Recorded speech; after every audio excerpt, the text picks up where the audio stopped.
Students, आज हम इस वीडियो में क्रेडिट कंट्रोल के जो टेक्निक्स हैं उनको डिस्कस करेंगे। तो लास्ट वीडियो में हमने ये देख लिया है कि क्रेडिट कंट्रोल क्या होता है, उसके ऑब्जेक्टिव्स क्या क्या हैं, और यहाँ पे हम उसके मेथड्स को या इंस्ट्रूमेंट्स को वो डील करेंगे। तो क्रेडिट कंट्रोल के जो मेथड्स हैं या जो इंस्ट्रूमेंट्स हैं, इन्हीं को मॉनेटरी पॉलिसी के इंस्ट्रूमेंट्स भी कहते हैं। ठीक है, तो हमने लास्ट वीडियो में भी देखा था कि दो तरीके के मेथड हमारे सामने हैं। एक क्वांटिटेटिव मेथड होता है या जनरल मेथड होता है, और दूसरा क्वालिटेटिव होता है जिसको हम सेलेक्टिव मेथड भी कहते हैं। ठीक है, तो क्रेडिट को कंट्रोल करने के ये दो तरीके होते हैं, क्वांटिटेटिव मेथड या क्वालिटेटिव मेथड, जो कि कौन अडॉप्ट करता है? आरबीआई अडॉप्ट करती है। तो अभी हम इस वीडियो में सिर्फ और सिर्फ क्वांटिटेटिव मेथड पे फोकस करेंगे कि जनरल मेथड या क्वांटिटेटिव मेथड कौन कौन से तरीके हैं जिनके थ्रू क्रेडिट को कंट्रोल किया जाता है। तो वो कौन कौन से हैं आपके? Bank rate policy, open market operation, CRR और एसएलआर। वहीं सेलेक्टिव मेथड क्या क्या होते हैं? Rationing of credit, margin requirement, regulation of consumer credit, control through directives, publicity, moral suasion और डायरेक्ट एक्शंस। तो सेलेक्टिव मेथड्स को हम अभी बाद में नेक्स्ट वीडियो में डिस्कस करेंगे। पहले हम क्वांटिटेटिव मेथड्स पे आते हैं। तो अभी देखते हैं क्वांटिटेटिव मेथड कहते किसको हैं। देखिए, नाम से समझ में आ रहा है, जो क्वांटिटी पे कंट्रोल करेगा, है ना। तो यहाँ पे इस मेथड का पूरा एम क्या होता है? जो वॉल्यूम ऑफ क्रेडिट है ना, मतलब क्वांटिटी क्रेडिट की, उसको कंट्रोल करना। आप कमर्शियल बैंक्स जो क्रेडिट क्रिएट किए हैं, उसका जो वॉल्यूम है, ज़्यादा क्रेडिट क्रिएट किया गया है या कम क्रिएट किया गया है, जो भी है, जो वॉल्यूम है उसका ना, कम या ज़्यादा जो भी हो, उसको कंट्रोल करना। अगर कम है तो उसको ज़्यादा करना, ज़्यादा है तो उसको कम करना। तो उसको कंट्रोल करना क्या कहलाता है? आपका क्वालिटेटिव मेथड टेक्निक्स कहलाते हैं, है ना। तो ये बेसिकली क्या करेगा? जो भी बैंक ने क्रेडिट क्रिएट किया है उसकी क्वांटिटी को रेगुलेट करता है, मींस इकोनॉमिक सिचुएशन के हिसाब से उसको एडजस्ट करता है, कम या ज़्यादा एडजस्ट करता है। तो इस मेथड के अंदर हमारी कितने इंक्लूड्स है? Mainly 4: bank rate policy, open market operation, CRR और एसएलआर। तो अब हम क्या देखेंगे कि अगर आरबीआई को क्रेडिट को कंट्रोल करना है और वो टेक्निक जो अडॉप्ट करने वाली है, वो टेक्निक कौन सी है? Quantitative technique. क्वांटिटेटिव टेक्निक का क्या होता है? डायरेक्ट इम्पैक्ट पड़ता है, मतलब उसका इम्पैक्ट सीधा सीधा देखा जा सकता है कि अगर उसने रेट में कोई भी वेरिएशन की, रेट में कोई भी चेंज की, तो उसका इम्पैक्ट सीधा सीधा क्रेडिट वॉल्यूम पे दिखाई देता है। तो ये सारे के सारे इसीलिए क्वांटिटेटिव मेथड कहते हैं, सीधा क्वांटिटी पे इम्पैक्ट डालते हैं। तो जब आरबीआई इस मेथड को अडॉप्ट करती है तो उसके लिए वो इस तरह, ये जो 4 ऑप्शंस हमारे सामने, इनके रेट्स में चेंजेस करती है। मींस इन रेट में चेंज करके वो क्रेडिट वॉल्यूम को कंट्रोल करती है। ठीक, तो अब हम देखते हैं कि ये अलग अलग बैंक रेट क्या होता है, ओपन मार्केट क्या होता है, सीआरआर क्या होता है, एसएलआर क्या होता है, और इनके थ्रू कैसे क्रेडिट को कंट्रोल किया जाता है, मतलब कब बढ़ाया जाता है और कब कम किया जाता है। ठीक है, तो सबसे पहले हम देखेंगे किसको? बैंक रेट पॉलिसी को। बैंक रेट पॉलिसी क्या होती है? इस पॉलिसी को हम डिस्काउंट रेट पॉलिसी भी कहते हैं, और ये वो रेट होता है जिस रेट पे सेंट्रल बैंक क्या करती है, मींस आरबीआई क्या करती है, कमर्शियल बैंक्स को लोन प्रोवाइड करती है against vote government securities and approved first class securities. Means जब भी आप बीइंग एन पर्सन कस्टमर, आप अपनी बैंक से लोन लेने जाएंगे तो आपको लोन ऐसे ही नहीं मिलेगा, उसके लिए आपको सिक्योरिटीज़ रखनी पड़ती हैं, एंड देन आपको लोन अप्रूव होता है। तो इसी तरीके से जब इन कमर्शियल बैंक्स को लोन चाहिए होता है तो वो किसके पास जाते हैं? आरबीआई के पास। इसीलिए तो आरबीआई का एक फंक्शन होता है कि ये बैंकों की बैंक है ना। तो जैसे बैंक हमारे लिए जो जो काम करती है, वही इन बैंकों के लिए, कमर्शियल बैंक्स के लिए कौन करता है? आरबीआई करती है। तो जब इन बैंकों को पैसों की नीड होती है, उनको लोन चाहिए होता है, तो वो किसके पास पहुंचते? आरबीआई के पास पहुंचते। तो आरबीआई जिस रेट पे इन कमर्शियल बैंक्स को लोन प्रोवाइड करती है against vote, against government securities. इन बैंकों को भी अपनी सिक्योरिटीज़ रखनी होगी, तो फर्स्ट क्लास अप्रूव सिक्योरिटीज़ रखेंगे, गवर्नमेंट सिक्योरिटीज़ रखेंगे, उनके बदले आरबीआई इनको लोन देगी। तो जिस रेट पे लोन देती है, मीन्स जितना इंटरेस्ट रेट उनसे चार्ज करती है, जो पैरेलल इंटरेस्ट कह लो या रेट ऑफ इंटरेस्ट जो चार्ज करती है, उसी को हम क्या कहते हैं? बैंक रेट कहते हैं। ठीक है, तो रिजर्व बैंक क्या करती है?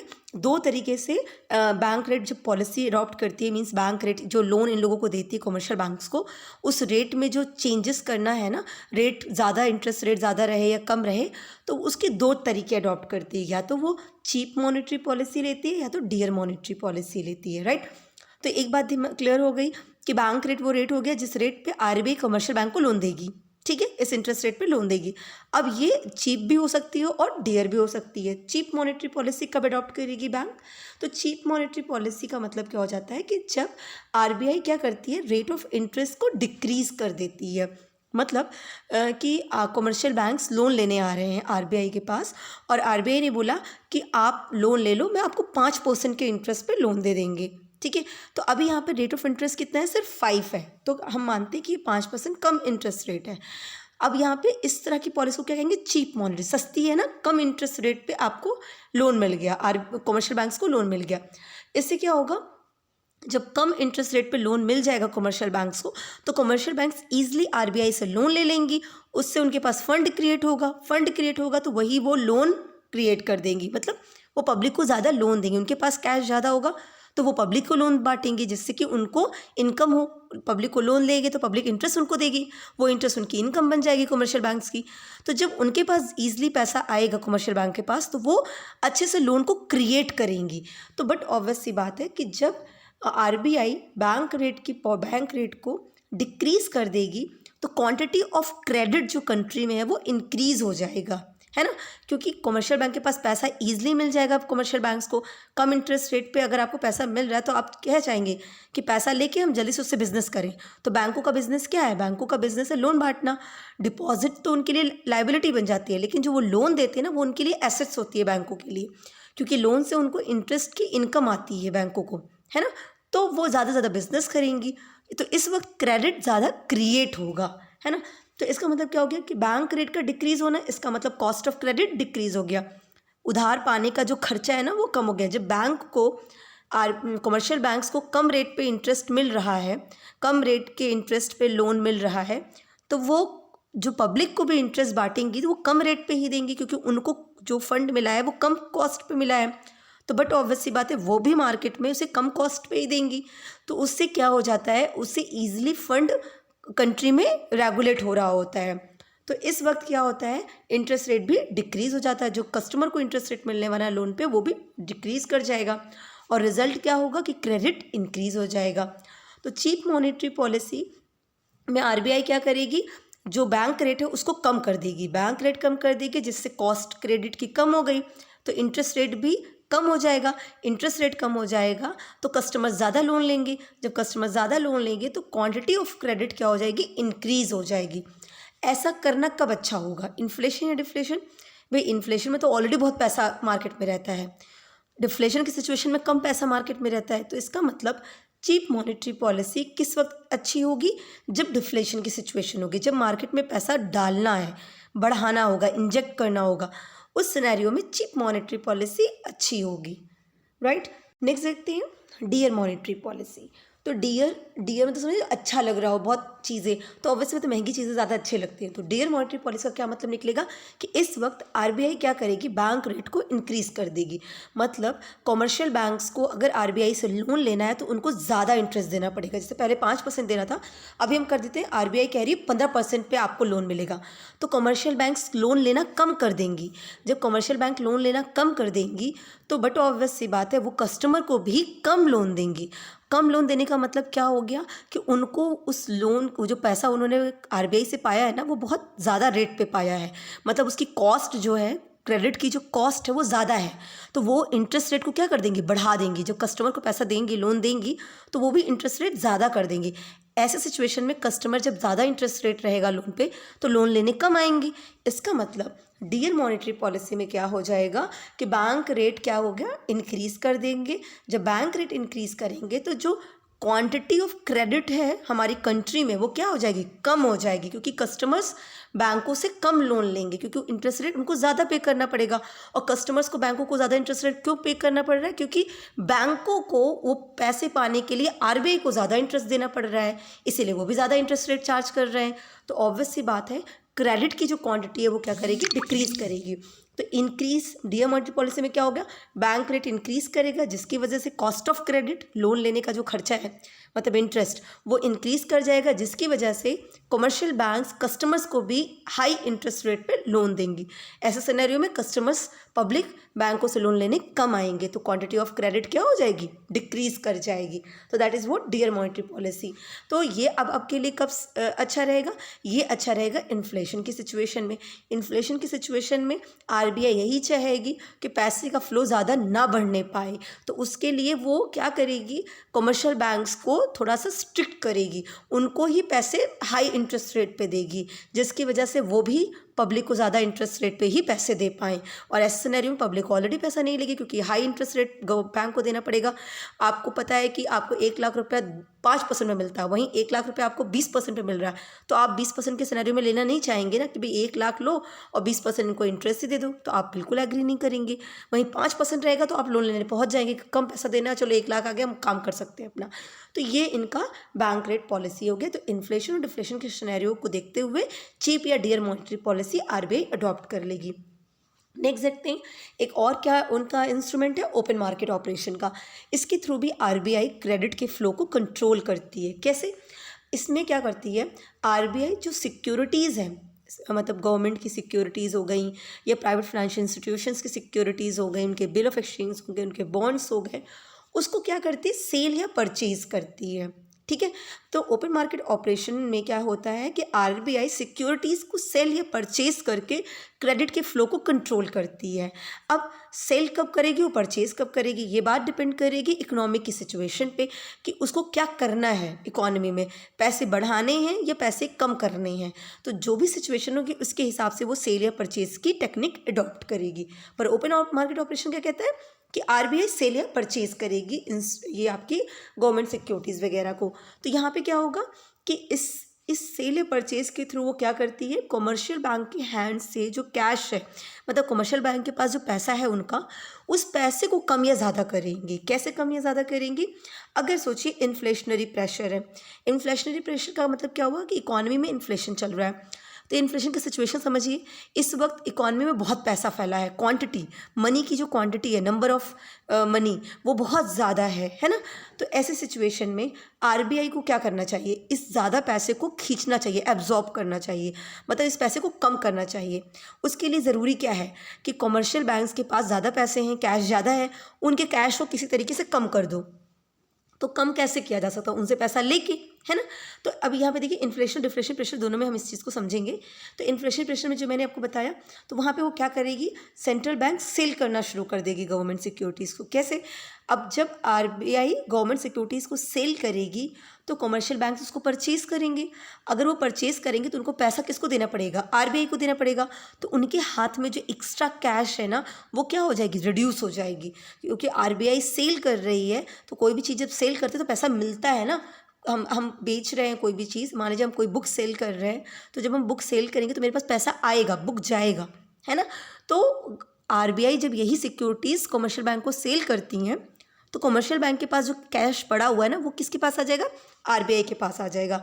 तो इससे जो मार्केट में फैला हुआ कैश है वो क्या हो रहा है, एब्जॉर्ब हो रहा है, कम हो रहा है। ठीक है, तो bank transfer a part of their cash reserve to central bank as a payment of the securities.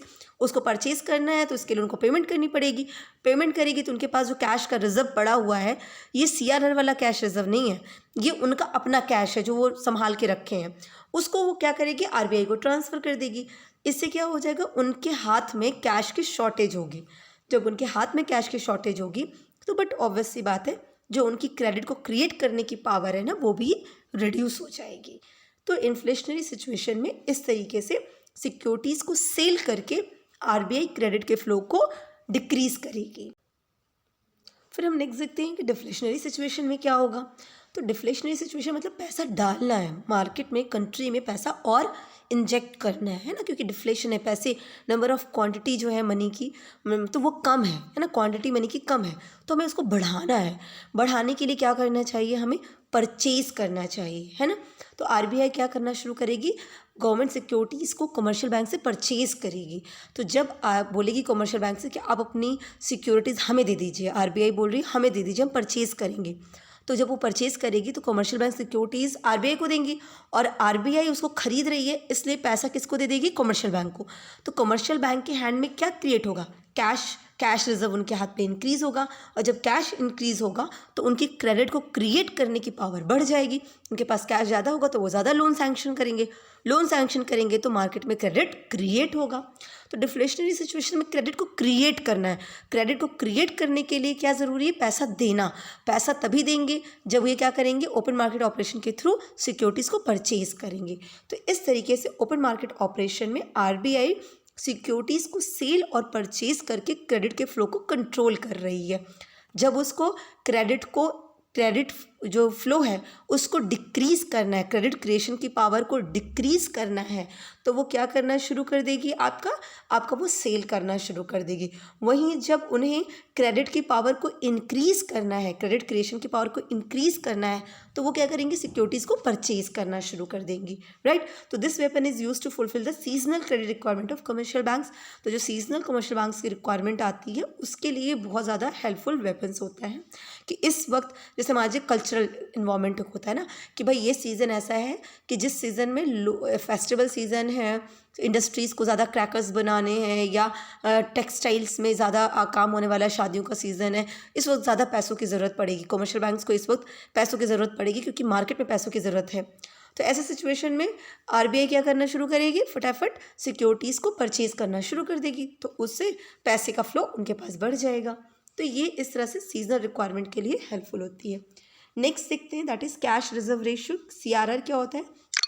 तो आपकी लॉ के हिसाब से जो आपका एक्ट है ना उसके अकॉर्डिंग ये बोला गया है कि सभी कमर्शियल बैंक्स को क्या करना होता है? आरबीआई के पास अपनी टोटल डिपॉजिट, मतलब उसे बोलते हैं net time and demand liabilities, NTDL, है ना, net time and demand liabilities. तो इस NTDL का कुछ परसेंटेज कैश निकाल के, कुछ परसेंटेज जैसे बोल दिया गया 5%, तो 5% उस NTDL का टोटल अमाउंट देखिए, उसका 5% निकालिए, जितना अमाउंट बनता है उतना कैश उठा के किसको देना पड़ेगा? आरबीआई को देना पड़ेगा। तो ये कमर्शियल बैंक्स को मेंटेन करना पड़ता है, अपने डिपॉजिट का कुछ परसेंटेज आरबीआई के पास रखना पड़ता है इन अ फॉर्म ऑफ कैश, इसीलिए इसको क्या बोलते हैं? कैश रिजर्व रेशियो, ठीक है। तो जब आरबीआई को क्या करना है? जब क्रेडिट को क्रिएट करना है तो सीआरआर की पावर को क्या कर देना होगा? डिक्रीज कर देना होगा। क्यों?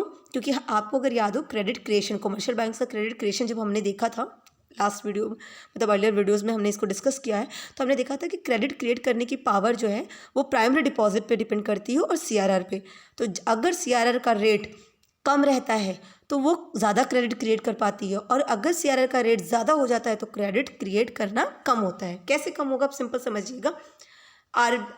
मान लीजिए मैं कमर्शियल बैंक से, मेरे पास 1 लाख रुपए है, ठीक है, और आरबीआई ने कहा कि आपको अपने 1 लाख रुपए में से 10% क्या रखना है? कैश का रिजर्व करके मुझे दे दीजिए, है ना। तो मैंने 1 लाख रुपए में से 10% निकाल लिया, है ना। 1 लाख का हमने 10% निकाला तो हमारा कितना हो जाएगा? आपका 10,000 रुपये हो गए। अब ये 10,000 रुपये हमने क्या कर दिया? उठा के किसको दे दिया? आरबीआई को दे दिया। कैश 1 लाख के कैश में से 10,000 का कैश उठा के आरबीआई को दे दिया। मेरे पास कितना बचा? 90,000 बचे। अब मैं 90,000 से ही तो क्रेडिट क्रिएट करूँगी, मतलब 90,000 से ही तो लोन सैंक्शन करूँगी, है ना। अब अगर वहीं मैंने गवर्नमेंट, मतलब आरबीआई ने बोल दिया कि इसी रेट को 5% कर दीजिए, अब ऐसे सिनेरियो में क्या हो जाएगा? मुझे सिर्फ 5,000 रुपये क्या करने पड़ेंगे? आरबीआई को देने पड़ेंगे। मेरे पास कितने बचे? 95,000। अब मैं 95,000 से क्रेडिट क्रिएट कर पाऊंगी। इसका मतलब अगर सीआरआर का रेट कम था 5%, तो मेरे पास 95,000 बच रहे थे। क्रेडिट क्रिएट करने की पावर मेरे पास ज़्यादा थी। अगर रेट बढ़ गया, मतलब 10% हो गया, तो मेरे पास सिर्फ 90,000 बचे। मेरी क्रेडिट क्रिएट करने की पावर कम हो गई। तो सीआरआर के रेट को इंक्रीज करके क्रेडिट क्रिएट करने की जो कैपेसिटी है कमर्शियल बैंक की, उसको डिक्रीज़ किया जाता है, और सीआरआर रेट को डिक्रीज़ करके उसको इंक्रीज़ किया जाता है। और ऑब्वियसली बात है, इन्फ्लेशन डिफ्लेशन के सिनेरियो में समझ लीजिए, अगर इन्फ्लेशन है तो पैसे को कम करना है। जब पैसे को कम करना है तो उनकी क्रेडिट क्रिएशन की कैपेसिटी को क्या करना है? डिक्रीज़ करना है। इसके लिए सीआरआर के रेट को बढ़ाना पड़ेगा। अगर डिफ्लेशन है तो उनकी क्रेडिट क्रिएट करने की पावर को बढ़ाना है, तो इसका मतलब सीआरआर रेट को क्या करना होगा? डिक्रीज़ करना होगा।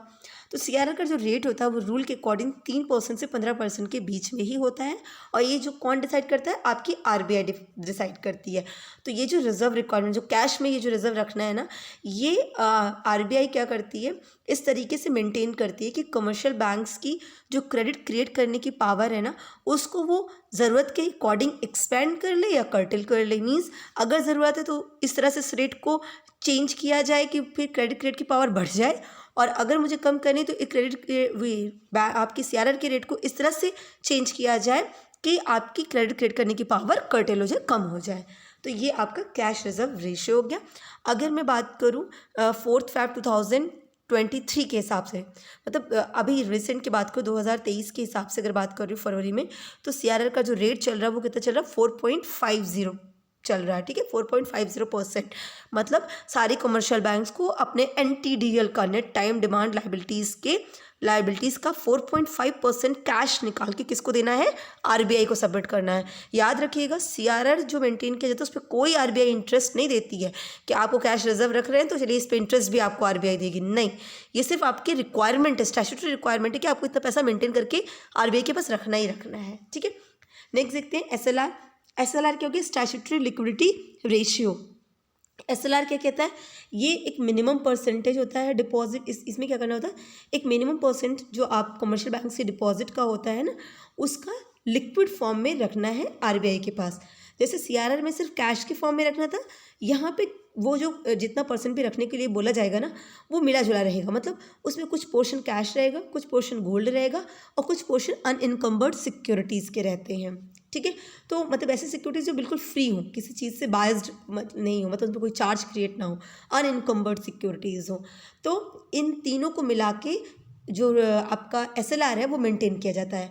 स्टैट्यूटरी लिक्विडिटी रेशियो मतलब लॉ के हिसाब से आपको कुछ पोर्शन रिजर्व करके रखना है RBI के पास, लेकिन जो रिजर्व करके रख रहे हैं ना वो कैश फॉर्म में नहीं रहेगा, लिक्विड फॉर्म में रहेगा। मतलब कुछ तो कैश रहेगा, कुछ तो आपका गोल्ड रहेगा, कुछ तो आपका सिक्योरिटीज़ रहेगा। सपोज करिए मुझे 1 लाख का SLR मेंटेन करना है, तो 1 लाख रुपया कैश निकाल के नहीं रखना होगा। 1 लाख में कुछ का कैश रख दें, कुछ हम गोल्ड रख दें, कुछ सिक्योरिटीज़, तीनों की टोटल वैल्यू 1 लाख होनी चाहिए। इस हिसाब से SLR मेंटेन किया जाता है। ठीक है, तो these are not reserve with the Reserve Bank of India but with the bank themselves. CRR के साथ क्या है कि CRR को RBI के पास रखना होता है, लेकिन SLR को RBI के पास रखने की ज़रूरत नहीं है, ये बैंक्स खुद के पास भी संभाल के रख सकती हैं।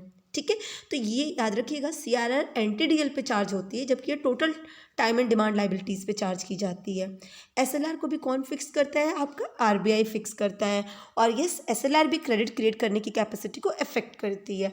बिल्कुल जैसे CRR अफेक्ट करती है ना, सेम CRR अगर बढ़ाया गया, इसका मतलब उनकी क्रेडिट क्रिएट करने की पावर को कम करना चाह रही है RBI, है ना, कंट्रोल करना चाह रही है। तो उसी तरीके से SLR को भी बढ़ा देगी। तो CRR और SLR सेम डायरेक्शन में वर्क करते हैं। क्लियर है, तो ये हमारा पूरा का पूरा क्वांटिटेटिव मेथड हो गया, जिसको अडॉप्ट करके RBI क्रेडिट के फ्लो को कंट्रोल करती है। ओके, सो आई होप आपको क्लियर हुआ होगा। नेक्स्ट मेथड हम नेक्स्ट वीडियो में डिस्कस करेंगे। Wish you all the best, thank you so much. अच्छा हाँ, SLR का रेट बता दूँ, SLR का रेट इस वक्त 18% है, राइट। तो SLR का रेट कितना हो गया, 18% अभी करंट में 2023 में चल रहा है, और ये टाइमली चेंज होता रहता है। सो आई होप आपको क्लियर हुआ होगा। और नेक्स्ट वीडियो हम आपका क्वालिटेटिव मेथड को नेक्स्ट वीडियो में ही डिस्कस करेंगे। तो wish you all the best, thank you so much.